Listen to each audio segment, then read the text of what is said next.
Welcome again, everyone, to our billing webinar. Today we'll be covering, as the name suggests, the billing module within Atera, all about how to use it. And yeah, I'm very excited to go over this area of the platform with you. So my name is Rebecca. I'm a customer success manager here at Atera. Joining me is Shayna, the one and only. Also a customer success manager here at Atera. She'll be responsible for managing the Q&A section, answering all of your questions, all of your burning questions, as she said, and she'll be assisting me as well. So thank you, Shayna, for joining me today. Okay, wonderful. So just to go over a brief agenda of what we'll be covering today. So we'll first briefly talk about how to set up your customers within Atera. Then we'll talk about setting up business hours as well as SLAs. Then we'll talk about actually setting up the contracts that you'd like to for each of your customers. And then we'll talk about the tickets which are associated with the contracts. Then we'll talk about how to create billing batches and invoices. And then we'll talk about exporting the invoices, the accounting integrations that we have offered within Atera, some reports that are relevant to billing and profitability, and then we'll have a dedicated section to some Q&A. As Shayna already mentioned, just a small housekeeping matter, please ensure to put all of your questions in the Q&A section, and then just general conversation can remain in the chat. That way we'll be able to keep organized all the different aspects that you guys are asking about. So that would be perfect. Don't be shy. Please ask questions throughout the whole session. I might miss them, during my live walkthrough of the platform, but I'll certainly answer them in the dedicated Q&A section. And just a small plug for some of our other webinars. So you can go ahead into atera.com/webinars, and you'll be able to sign up for different webinars. We have a lot of different product-based webinars. So for our network discovery feature, for patching, the RMM side of our platform, PSA and ticketing, AIT, and more. And you can also watch webinars that have already occurred, the recordings of them. We also have a very extensive knowledge base. I will ask Shayna throughout the session to post relevant knowledge base articles for the topics that we're discussing into the chat, but in the Q&A section, we might talk about the knowledge base a little bit more. But this is a great place to get step-by-step guides on how to complete anything that you'd like within Atera. We also have a newly released product roadmap, which I'll also probably show a little bit later, which shows everything that's recently been released within Atera as well as everything that's coming. So it really gives you a good insight into the direction of the products. We also have our Atera community, and this is a great place to collaborate with fellow Atera users, IT professionals, etc. And in terms of technical matters, we have our 24/7 live chat with our support team, as well as the ability to reach out by email at any time to support@atera.com. Okay, so without further ado, let's go ahead and jump into the platform.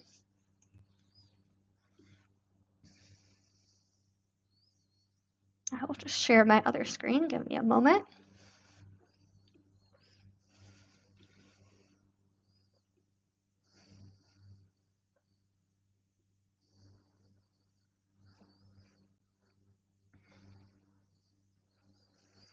Okay, can everyone see the screen? And is it clear?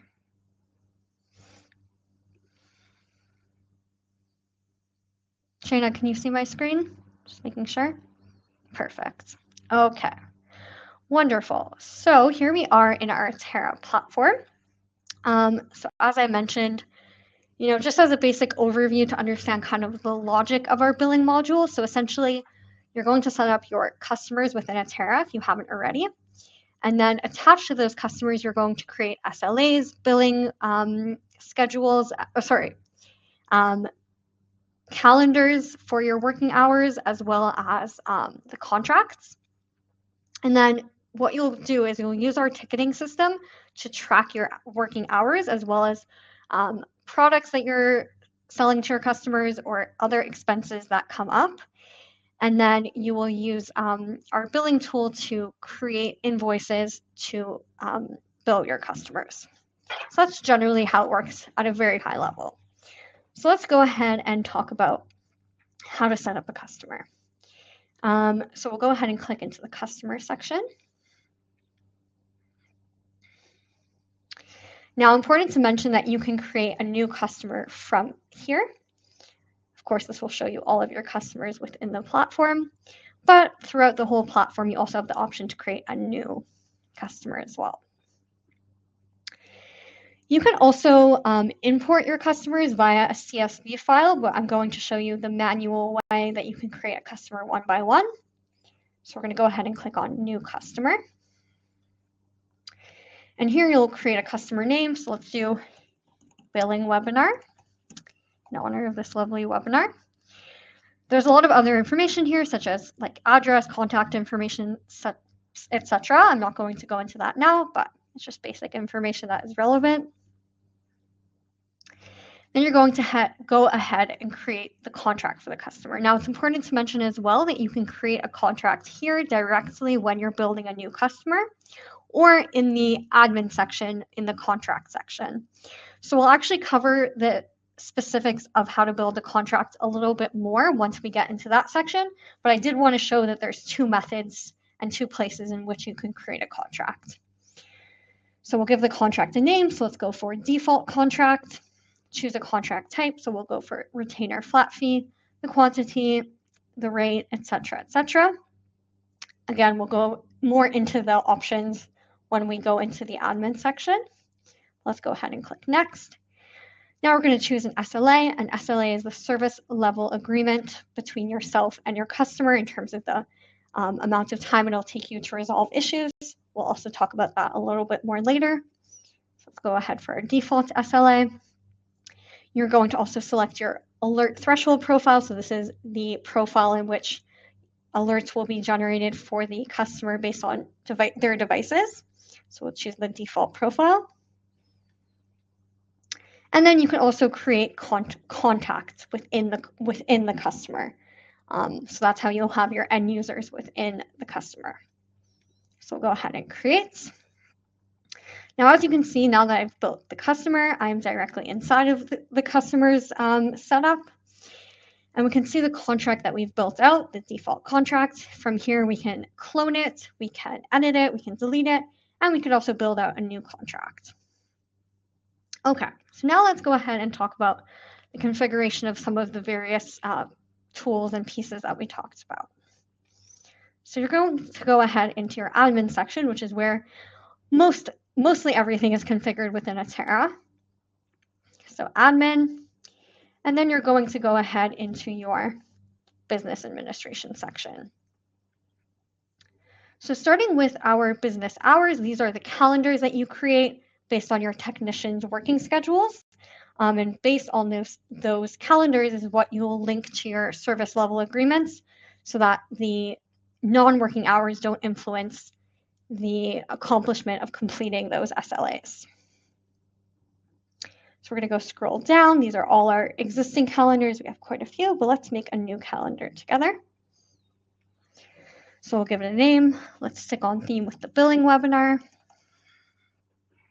And then each of the days you can select if this is included within the calendar. So let's go Monday to Friday. And you can adjust the schedule for each day. So 9 to 6 sounds about right for me. So we're going to keep that as is. And we'll go ahead and save this calendar. Perfect. Now, once you've created the business hours, we're going to link that to a service level agreement. So again, you can see all of your SLAs here. Let's go ahead and build a new SLA. Billing webinar once again as the name. And we're going to choose our relevant calendar. So here we have our billing webinar calendar.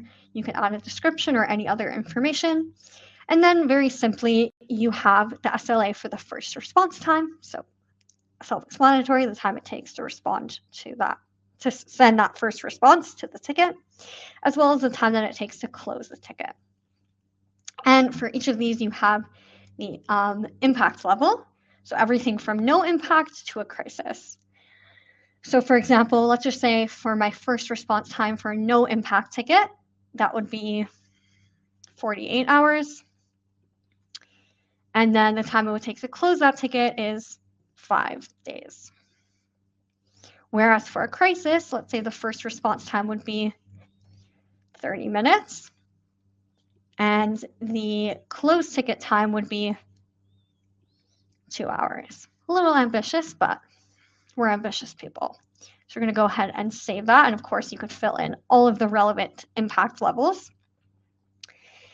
Great. Now, once you've created your business hours, you've created your SLA, now you're going to go ahead and create your contracts. You're kind of working your way up. So these are all of your existing contracts. Once again, we're going to go ahead and create a new contract. Each contract is attached to a specific customer. So meaning if you want to create the same contract for multiple customers, you'll either need to clone the contract or just recreate it one by one. So we're going to go ahead and choose our customer for dogs coding. And then we're going to give the contract a name. So let's go with billing webinar. I'm predictable, aren't I? The start date will be today. The end date is when the contract between yourself and the customer is over. So you can adjust that as needed, but we'll just keep it as 2 years from now. No, 3 years from now. We can choose whether it's active or not. So for the most part, I assume you would make it active. Whether this is the default contract. So essentially, if this is selected, that means that by default, when you choose this customer, when you're creating a ticket, then this contract will be selected. Of course, you can also change it, but it'll just save you a click. You can also select whether the contract is taxable, and you can set up different tax rates within the platform as well, either here or in another section of the admin part of the platform.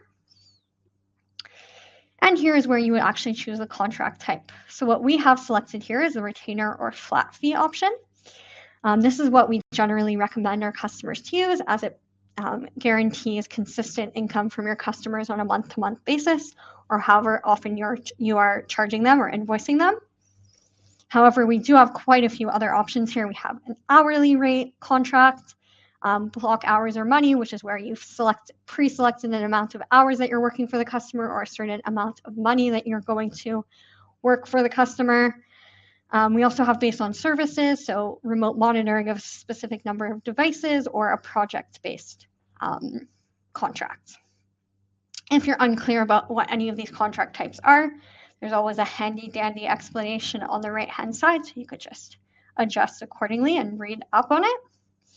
But let's stick with the retainer flat fee option. And the quantity in this case is not as relevant, but for example, if you were choosing block hours, that would be a more relevant field. So we'll just keep it as 1.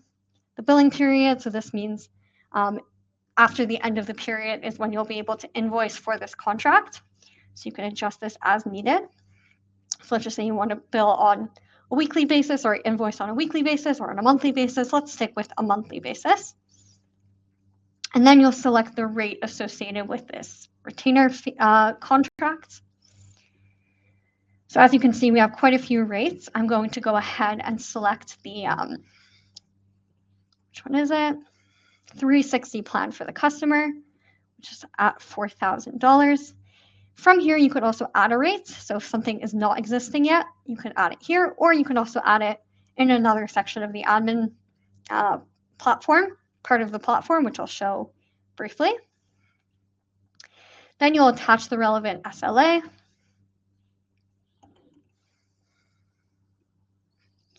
Add any notes or other information, and then go ahead and click Save. Now, as I mentioned, because each contract is individual for the customer, to save you the time and the effort, if your contracts are similar from customer to customer, you can clone the contract and attach it to a different customer. So I've added this for my 4 dogs coding customer, but I also want to have this contract set up for Allo. So I can go ahead and clone that. I'll just have to give it a name. But that's how that works. And you can also edit the contract at any time or click into it and take a look at what's included. Okay, perfect. Now, a few other pieces which I mentioned before. So within this business administration section of the admin platform, you can go ahead and click on taxes, and you can add a tax type accordingly. You can also add contract rates over here. And you could also see the relation. So this is all the contracts that are associated with this rate. So here are all the existing ones, and you could, of course, add a new rate. And you could also add products and expenses. So, you have your contract rates, and you also have fees for products that you're offering your customers, or expenses for labor or other things that you're carrying out for them. So you'll be able to add it here, very simple, the rate, the amounts, category, description, etc. One other piece to mention about the contract setup is the contract expiration. So when you click on this, you'll be taken to your settings page. And essentially this is, as we said, the contract was set to expire, the one that we set up together on July 17th, 2027, I believe. So this is telling me that 1 week before the contract is set to expire, I will get an email to this email address, and I can add as many email addresses as I would like. And then I will then go ahead and create a new contract so that I don't have any expired contracts on my account. You could, of course, adjust this as you would like to never receive this information or to receive a bit more notification in advance. Great. Okay. So now that we've talked about how to, set up everything within the contracts, let's go ahead and talk about the ticketing aspect of, tracking rates and working time, etc. So you're going to click out of the admin section and click into tickets. Okay, perfect. As I mentioned before with the new customers, you could also click on new ticket throughout the whole platform, but I just wanted to show the ticketing page, and we're going to go ahead and create a new ticket.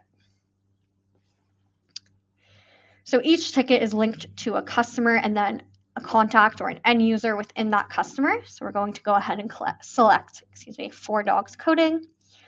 Our contact will be Aaron, and we'll give the ticket a title.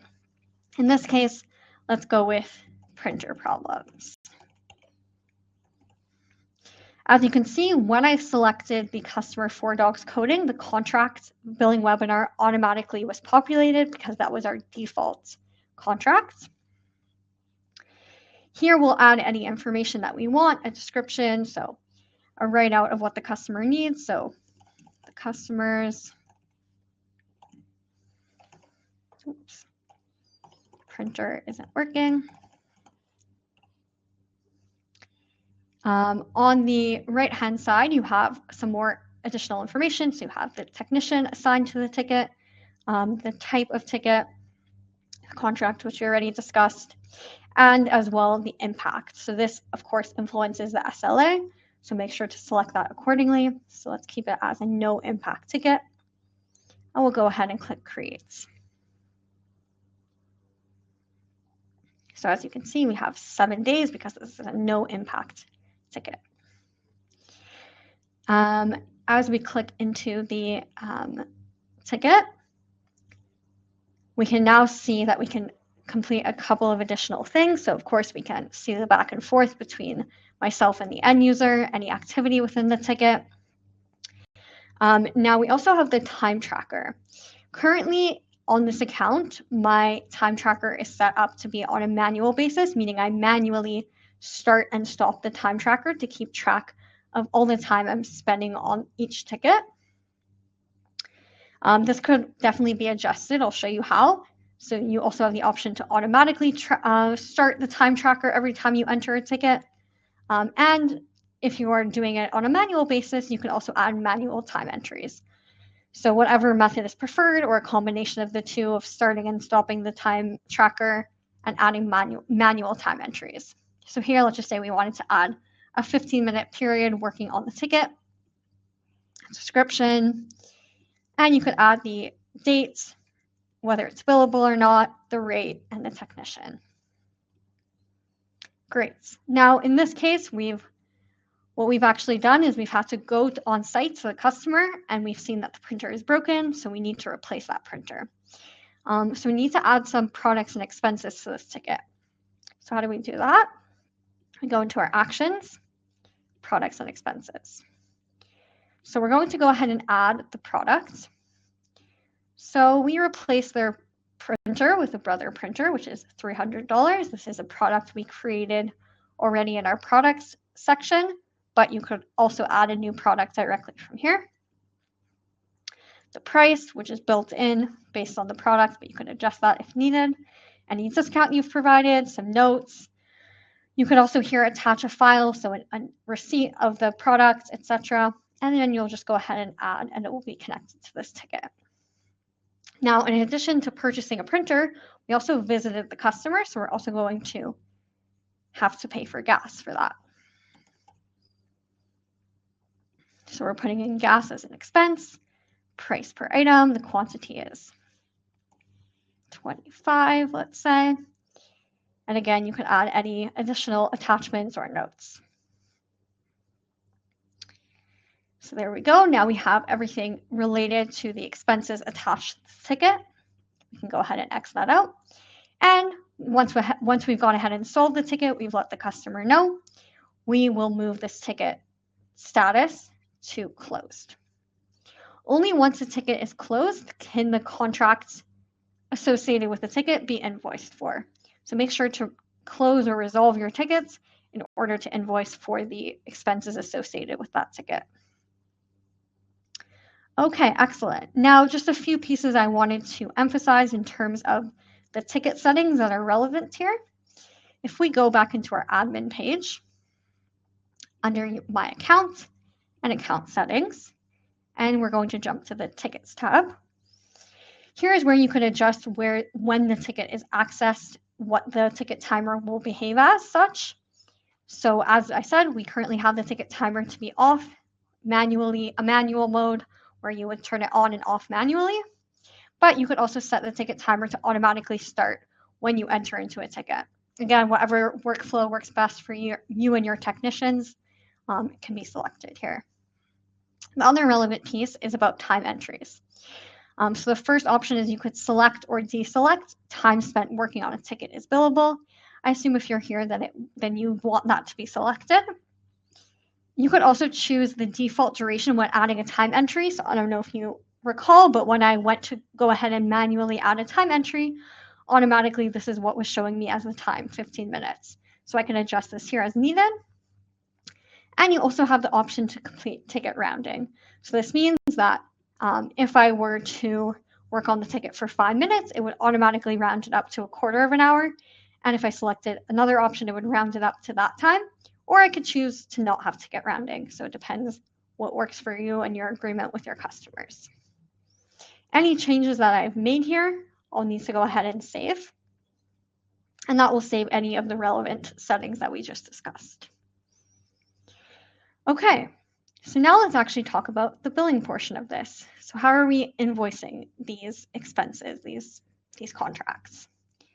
So going ahead into our billing section, as I mentioned, the billing of your customers is very much dependent on tickets, keeping track of the amount of time you're working on the tickets, as well as attaching any products and expenses to those tickets. However, if there's ever a case where you don't have a ticket and you've done some work that's offline, off the ticket system, then you could go ahead and create an ad hoc invoice. So here you'll add the customer's information, and then you'll add any relevant category. So for example, the labor category, and then you'll have an option of all of your rates and products, the quantity, and you'll be able to create an invoice directly from here, which you'll be able to save, email, create a PDF, or etc. Oops. Great. Now, generally, our best practice is to, again, use your tickets to create invoice batches based on the contracts associated with the tickets. So we're going to go ahead and do that. Here is where we're going to create the new invoice batch. An invoice batch can include anywhere from one invoice or one contract to many. So it doesn't need to be multiple contracts at once. It depends on your workflow. All of your invoice batches will appear here, so you could find them again and make adjustments as needed. But again, we're going to create a new invoice batch.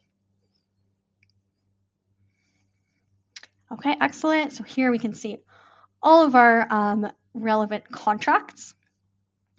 And what I want to do in this case is create an invoice batch for 4 dogs coding for the month of June. Okay.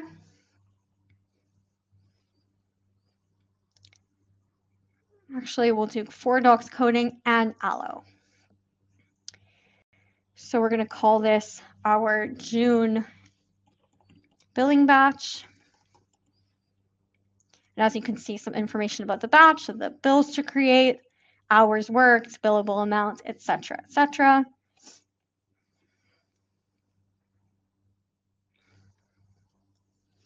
And here we can see the 2 customers as well as all of the contracts associated with this invoice batch that we're creating.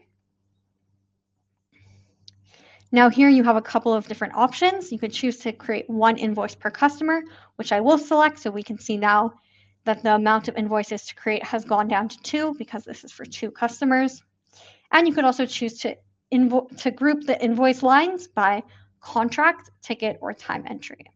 So I'm going to go ahead and click contract, but again, whatever works best for you. And you're going to go ahead and click generate invoices. Now, once the invoice batch has been generated, each of the contract items can be edited. So you can change the status, you can email the invoice again as the options were before, you can add items. And then once you're satisfied with everything here, you can go ahead and export the invoice. So here we have 4 options, starting with the general CSV file. So this is for anyone who doesn't have one of these tools. And so you can take the information and invoice your customers accordingly from there. We also have an integration with both QuickBooks Online and Xero. This is available for our 2nd tier plan, so the growth plan and higher. So keep that in mind. And you could also export the invoice to a file compatible with QuickBooks Desktop. We don't have an integration with them, but you can export the information from Atera into QuickBooks Desktop if you would like. Great. So once you select the export, it will export into the invoicing tool, and then you'll be able to actually go ahead and invoice or bill your customers. So now we're going to go ahead and actually talk a little bit about the accounting integrations that we just discussed. So back into our admin section, back into business administration, accounting. So as I mentioned, we have an integration available for our 2nd tier plan and higher with either QuickBooks Online or Xero. I'm going to quickly demonstrate how to set up the integration with Xero, but just so you know, the setup wizard is, I think, even identical between the QuickBooks and the Xero integration. However, I'll also ask Shayna to post the how-to article for both the Xero and QuickBooks integration, so you guys can take a look and see if there are any minute differences so you see both options. So we're going to go ahead and click Connect for Xero.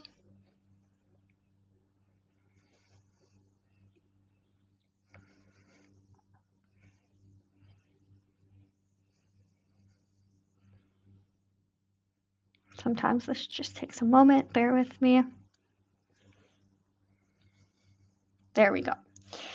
Now, in terms of the setup wizard, it's quite simple, but I highly recommend reading over everything extensively and double checking everything over extensively before you make the integration, just so that you make sure that everything is matched, is aligned.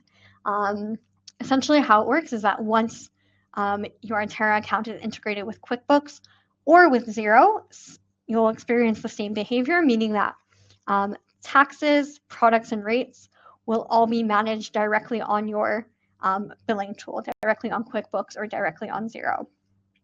So you won't be able to create rates, create tax rates, anything like that within Atera. That will all be managed within your accounting tool. You'll also have to make sure to match all of your products and rates that you'd like to bring from Atera into, in this case, Xero, and the same with your customers. So let's go ahead and select next. So the first step after just reading through all the instructions there is to match the products from Atera into Xero. So here we would see the product within Atera, and we could either match it to an existing product within Xero, or we can also just create it in Xero. So let's just say you don't have anything in Xero yet. This could be a good option. Also, the option to create all within Xero. Once you've gone through and checked through this list extensively, you'll go ahead and click Next. Again, there are many unmatched products and rates here. In your case, I'm sure there won't be, but this is a demo account, so there's quite a few things going on.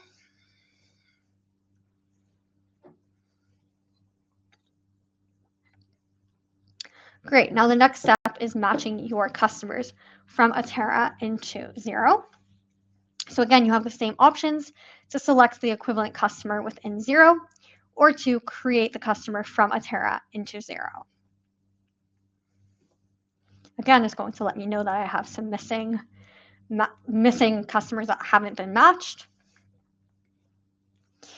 And one other step that you can do is import customers from Xero into Atera so that your customers are matching so that you don't miss any information. So these are all of my Xero customers, and I can add all of them or on a one-by-one basis, any of these customers into Atera. Now you'll have an overview and summary of everything. So if anything doesn't look right, I'd highly recommend going back and making adjustments. Once you complete the integration, you won't be able to change the matching of the products and rates. You will, however, be able to complete the matching of your customers and make any adjustments or import customers from Xero into Atera, as of course, customers is quite a transient thing that changes over time. So we'll go ahead and click Done. We get this success wizard animation, very exciting.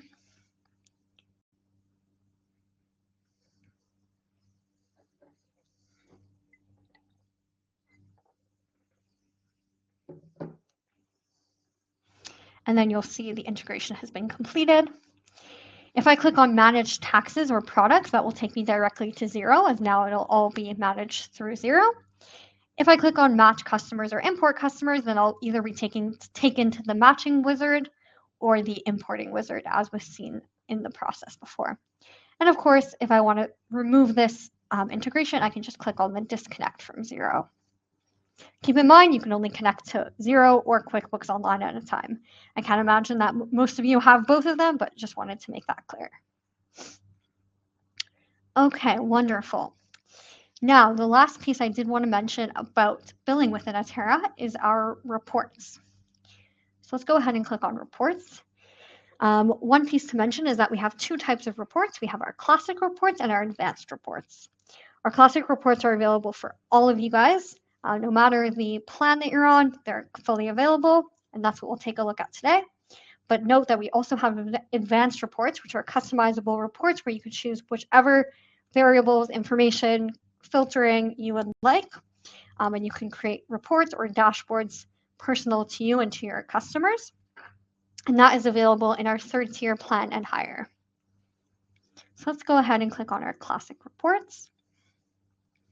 And we're going to scroll down to the profitability section. So this is the section for all of your billing related reports. Everything here is super relevant. Of course, other reports are relevant too, but not for profitability and billing. Just quickly to run through what each of these reports is. So your customer profitability report shows you on a per customer basis how profitable your customer is. Here you can see your top retainer customers, so your customers that are earning you the most, and your lowest retaining customers, your customers who are earning you the least.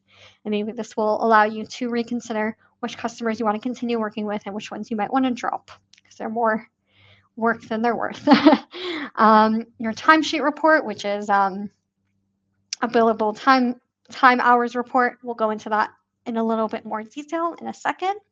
Your customer periodic. This gives you some general good information on a per customer basis about general information about the customer's health as well as activity. Products and expenses report. So this is the customer's products and expenses, self-explanatory. And then your block contracts balance. So this is for your block hours or your block money contracts to see how much money has been used, how many hours have been used, and this is a good place for you to check if the contract is running out and if you'd like to top that up. Great, so let's go ahead and actually take a look at the timesheet report. So as you can see on the left-hand side, we have all of these filters and selections that we can make. So we're going to filter by the ticket resolve date. We're going to choose a time period. So I'm going to choose the last 120 days. You can filter by a specific technician or view for all of your technicians the timesheet. Same, you can view for all of your customers or just one of your customers. And if you do select a customer, then you could choose any of the contracts associated with that customer to be even more specific. But in our case, I'm going to select all of the customers. And you could choose which information you'd like to see within the timesheet report. Would you like to see the ticket rates and amounts?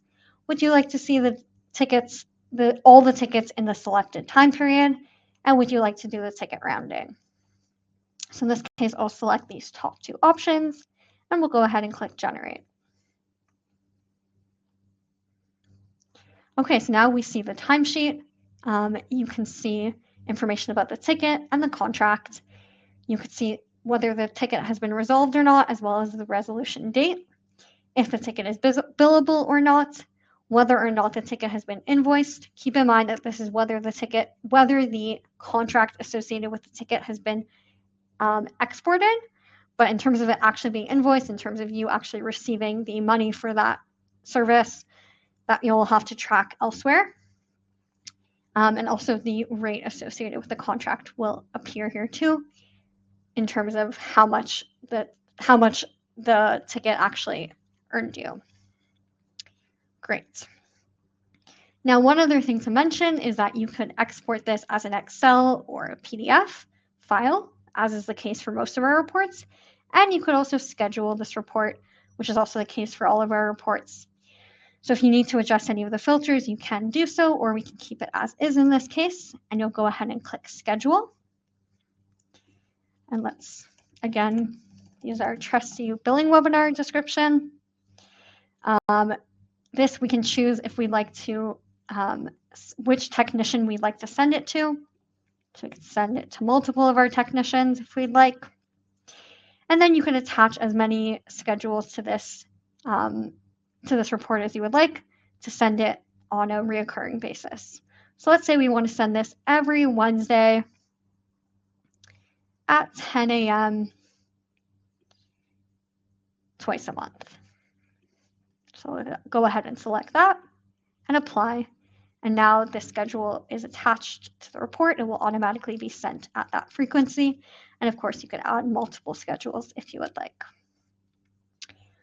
Okay, that is it for the live demo. Let's see what we have in terms of some questions.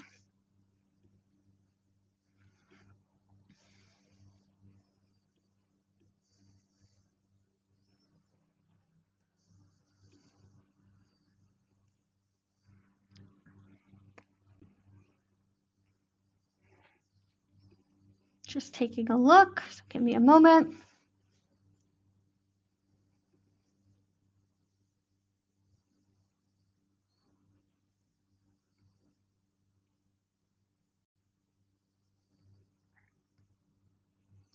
Okay, Ian, I see that you're asking about converting your account from an IT department model to the MSP model. This is a great question. As Ian is mentioning, we have two products. We have our internal IT department product, which is more suitable for those kind of customers, as well as our MSP model. The billing module is only available within the MSP platform. If you are interested in moving over from the ITD to the MSP, because that's what you're looking for, it will be a full move over, meaning all of your customers, all of your information will move to the MSP account, or the MSP product rather, but it's a quick switch that we can make. So please send an email, or I will reach out to you after in terms of figuring out who can assist you with that, but that would be on the customer success team. So I will follow up with you after this meeting, or after this webinar rather.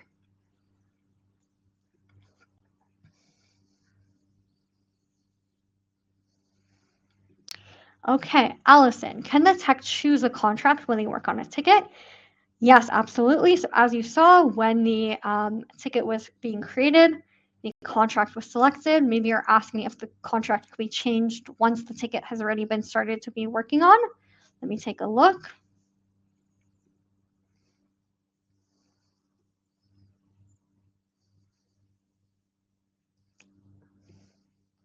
Yep, so it can absolutely be changed. Let me share my screen again.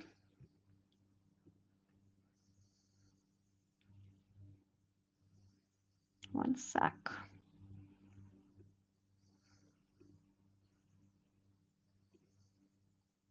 Okay, so here we are on a ticket that's already been created. I'm the technician, I'm working on this ticket. I can go ahead and change the contract as needed. Okay, sorry, just switching between screens. So I apologize for the delay.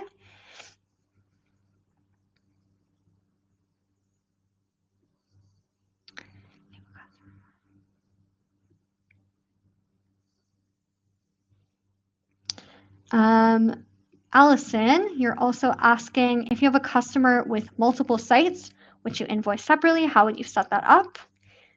So how I would recommend doing that is to either create multiple customers for the different sites, or you can create as many contracts as you would like for the same customer. So you can have a contract that's called, as I was saying, 4 dogs coding California, 4 dogs coding New York. And then you could create contracts based on that. So you can create as many contracts as you would like for the same customer.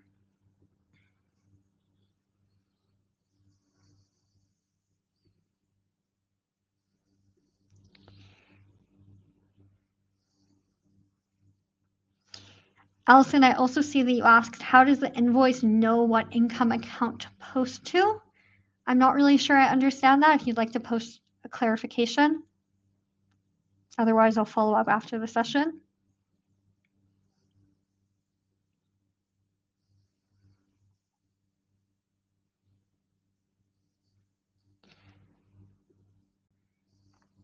Mario, I see that you asked, is there a way to import products and expenses from an Excel/CSV file?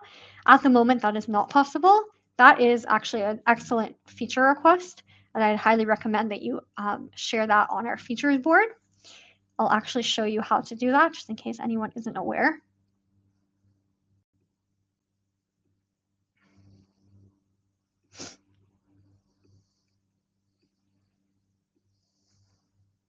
Okay, so this is actually a great place to show because, oh wait, let me share my window, sorry.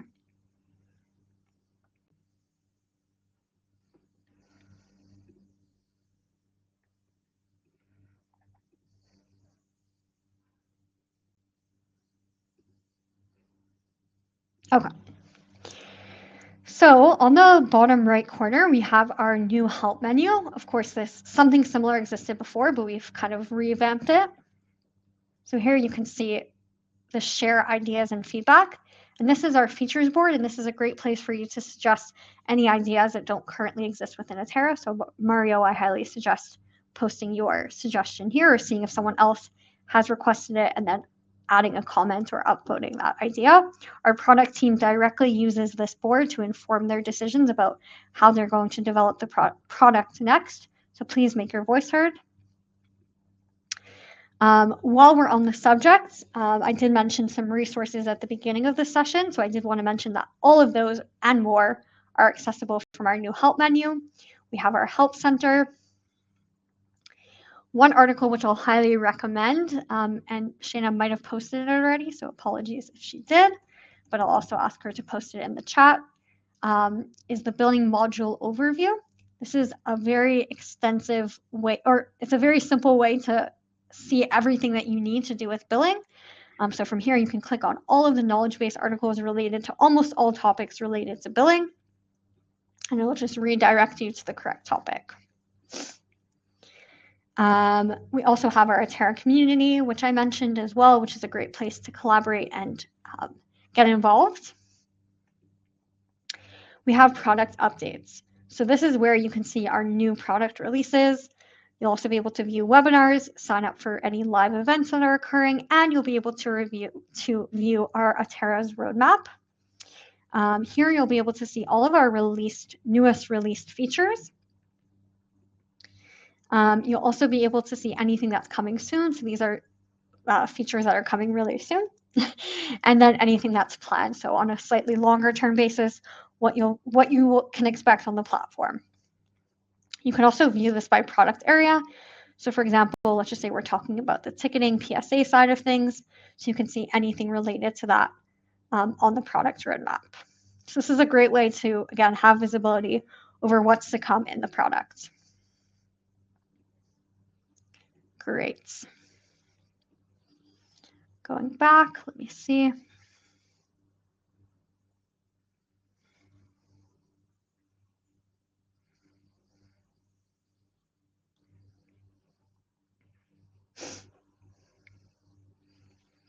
Shayna, you killed it. Lots of great answers here. Just want to see if there's anything else relevant that I'd like to share with the whole group.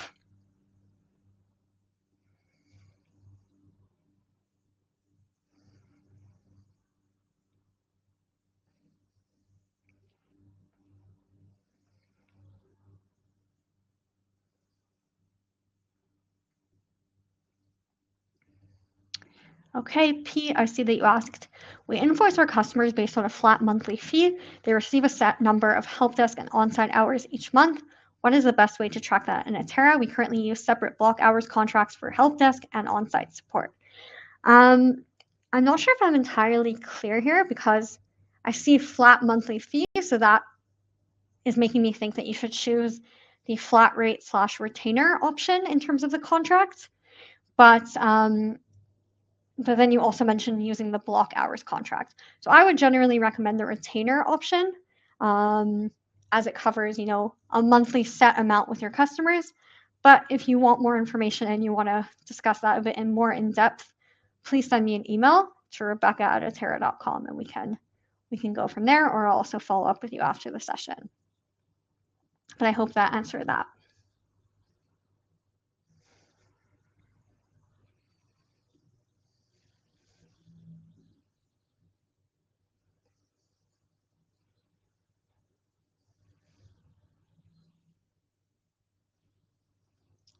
Just looking through to see if there's anything else.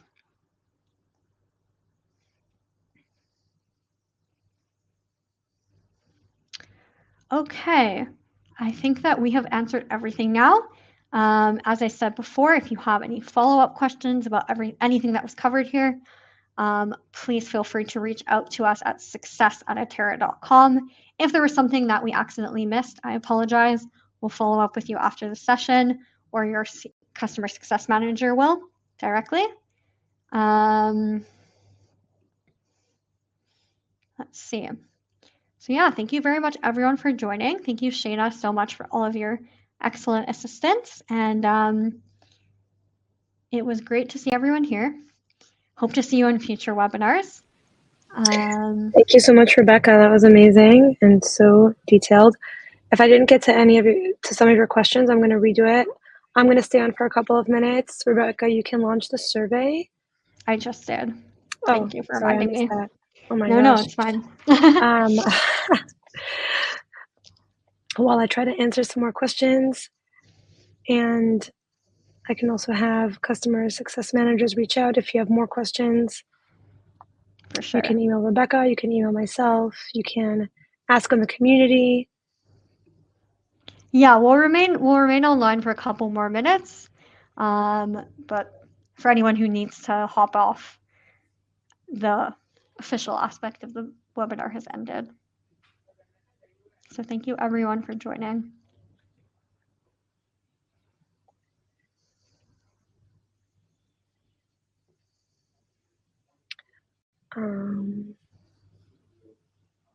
Is there a plan to integrate with QuickBooks Desktop? That's a great question.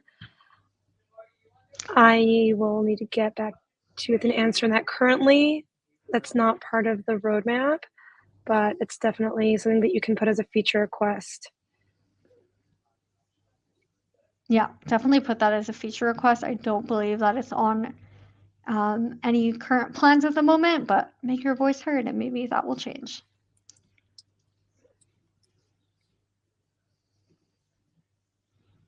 Mario, I don't understand what you're asking here, so feel free to clarify as well.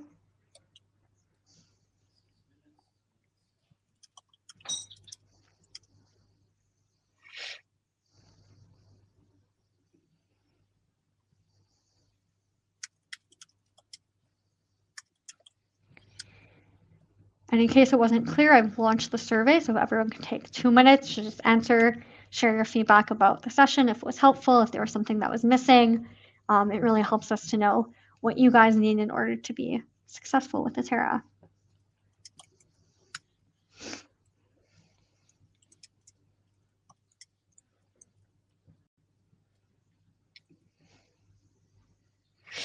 Sarah, and you asked, is it possible to send timesheets directly to QuickBooks instead of exporting them individually? So in terms of the timesheet, that is the report. So that would be sent to you by email, but I assume that you're referring to the invoices. So essentially you would create batches of invoices to export them into QuickBooks. So there's no need to do it on an individual basis. You could export a number, all of your relevant contracts for the month or however often you'd like to do so at the same time. So it doesn't need to be on an individual basis. I hope that answered that question.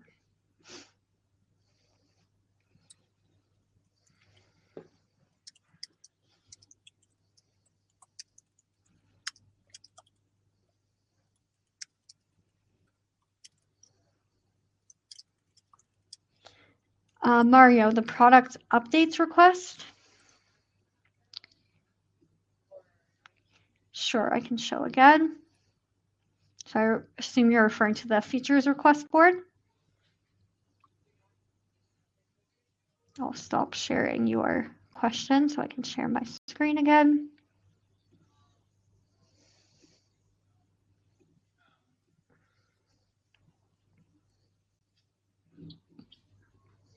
Okay, so to access the features request board,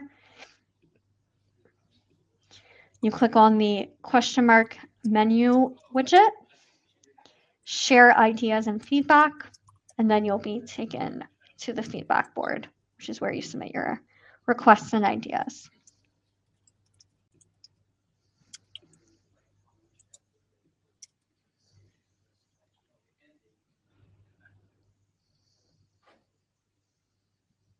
You're welcome, Mario. My pleasure. Sarah, and I see you said my customers like the timesheets along with the invoice to see what services were performed. That's a good point. At the moment, you'll need to do those two processes separately. However, as I showed within the demonstration, you can schedule the report, the timesheet report, to be sent on a recurring basis, and you could actually send that to your customers from Atera directly. So you could just set that up in the background, and then you won't have to do it on a manual basis.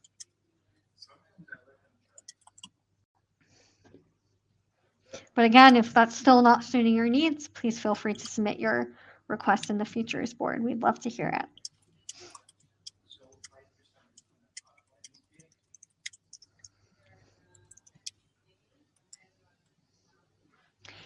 Julio, I see you asked, while we are still learning to use the billing module, is there a way to view the preview before they're sent to the customer?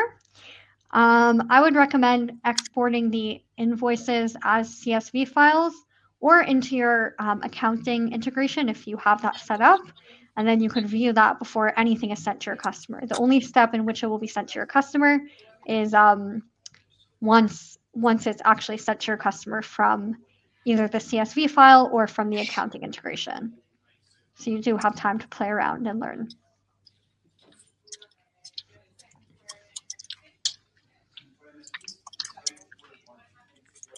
Allison, I see that you asked about being able to set multiple statuses for tickets as it moves through people in the organization. So the status of the ticket can, of course, be changed at any time by any stakeholders within your Atera account, but you can't have multiple statuses. There are 2 different types of statuses within the ticket, so maybe that could suit your needs. For example, let me share my screen again.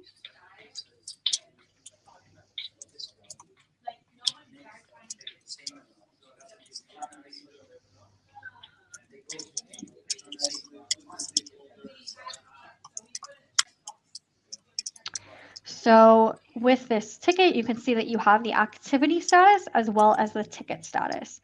So perhaps you can leverage both of them and use them for different purposes, but generally you have one ticket status and one activity status at a time. Hope that answered that.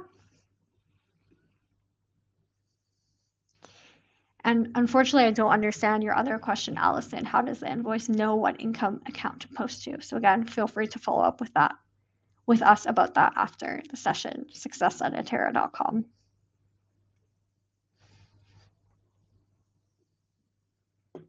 Thank you, Shayna, for adding the product feedback internally as well. Amazing. Okay, it is now, I don't know what time it is because we're all coming from different time zones, but I'm now going to go ahead and end the session.